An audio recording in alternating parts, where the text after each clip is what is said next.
and welcome back to episode 9 of Headspace Diaries, where we will explore psychology and related sciences from a student's point of view. My name is Malavika, and as always, let me give you a quick run through about this episode. Today's episode is about bodyfulness. We are going to listen to what bodyfulness is, what its benefits are, how it's different from mindfulness, and how we can implement bodyfulness in our daily life. So let's start by asking what it is. What is bodyfulness? And the term, I admit, is a little awkward. It refers to bringing full awareness into your body.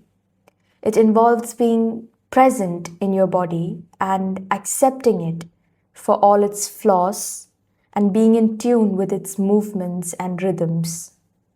Now, the practice of mindfulness became translated from the Pali word sati, which means awareness or recollection, and the Sanskrit word chitta, which was incorrectly translated to be the mind. However, chitta actually refers to the heart's mind. It refers to the seat of emotion, perception, memory, consciousness all at once. So when early translators rendered chitta or the mind, its meaning got lost.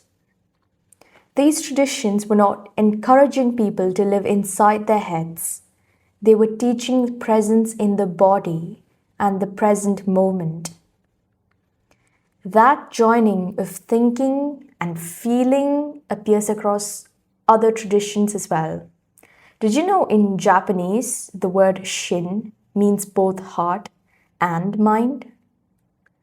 So, according to an article in the Journal of Psychology Today, by tuning into proprioception, which is our sense of where the body is in space, and interoception, which is our sense of what is happening inside our body, we can open the channels of flow again.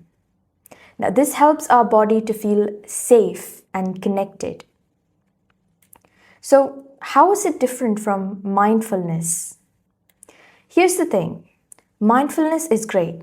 It stabilizes you and provides a sense of purpose and stability in your mind, and it fills you with peace, but it solely focuses on your mind. Listen to this.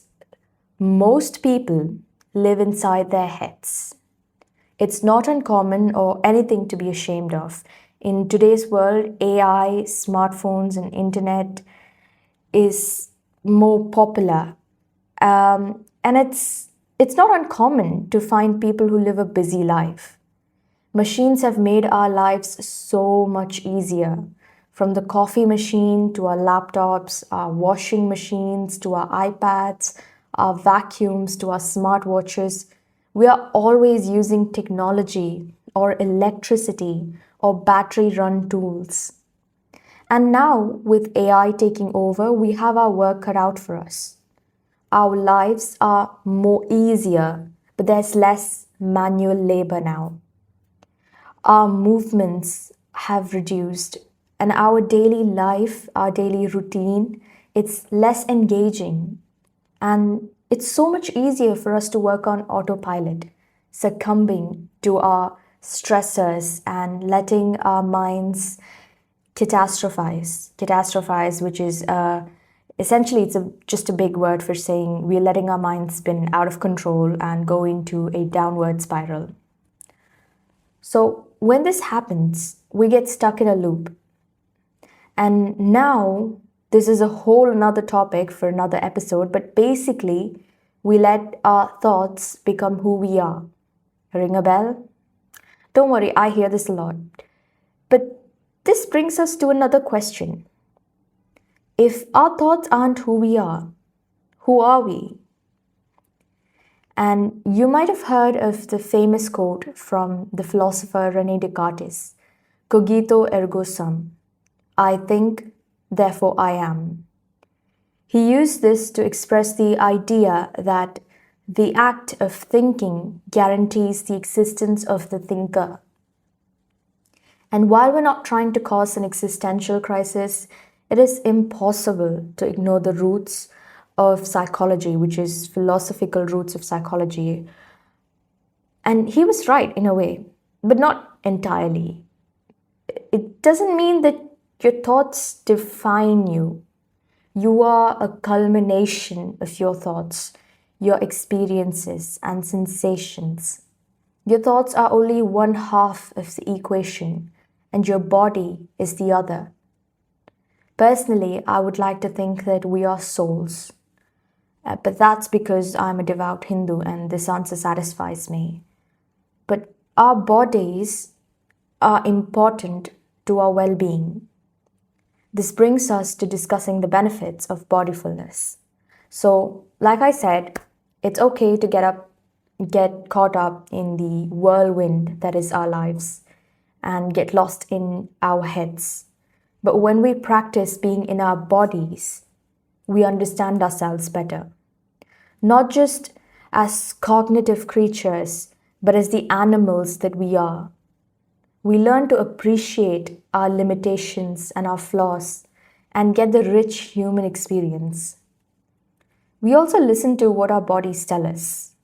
This can help our physical health as much as our mental health, both of which are important for our well-being.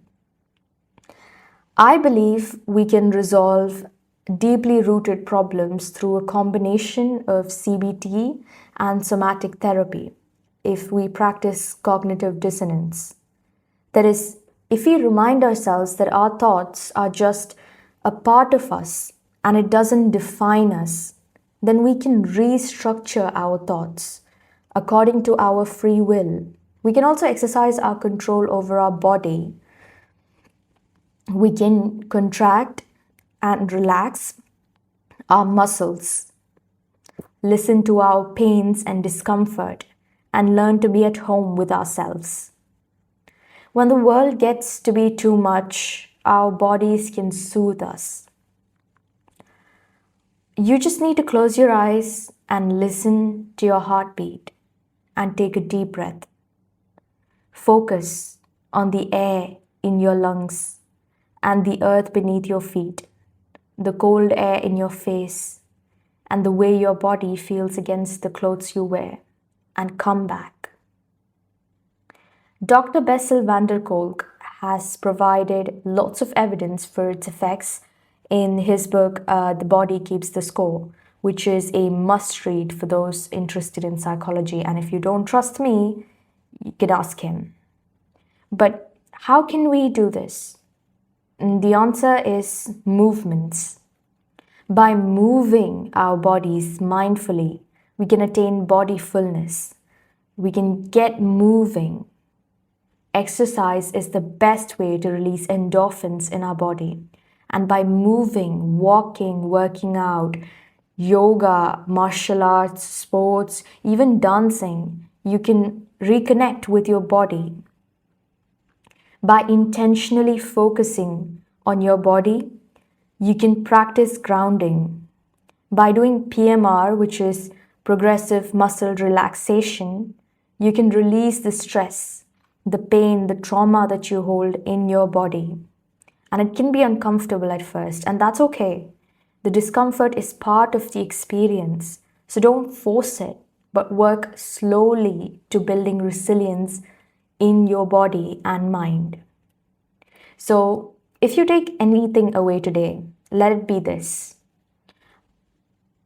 Your body is your home. Your body knows how to heal itself. And to achieve true well-being, you need to listen to what your body is telling you just as much as you need to listen to your mind. So with that, we are concluding today's episode. So if you like this episode, please hit follow. And if it made you think of someone you know, please share it with them and comment down below what your thoughts are on the Descartes quote.